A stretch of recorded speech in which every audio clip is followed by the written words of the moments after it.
The war was over. The dream had been declared. But now came the hardest part, building a nation. In 1783, America was free, but it was also fragile. 13 former colonies were now independent states. Each had its own laws, currencies, and interests. Unity was just an idea, not yet a reality. The first plan of government was called the Articles of Confederation, but it was too weak. Congress had no power to tax, no national army, and no way to enforce laws. Chaos followed, debts piled up, trade slowed. States argued. In 1786, a rebellion of farmers in Massachusetts, a Shays Rebellion, showed just how unstable things were. Leaders knew something had to change, so, in 1787, delegates from all the states met in Philadelphia.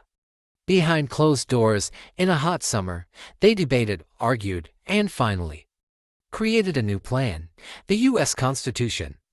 It built a strong federal government with 3 branches, the legislative to make laws, the executive to enforce them, and the judicial to interpret them. It gave power to the people through elections. And to prevent tyranny, it created a system called checks and balances. In 1789, George Washington became the first president. A man who didn't want power, but accepted it because the nation needed him. Soon, the Bill of Rights was added, the first 10 amendments to the Constitution. These protected freedoms like speech, religion, the press, and the right to a fair trial, but challenges remained. Political parties began to form, the Federalists and Democratic Republicans, with different visions of America's future. The nation faced debts, threats from Britain and France, and conflicts with native tribes.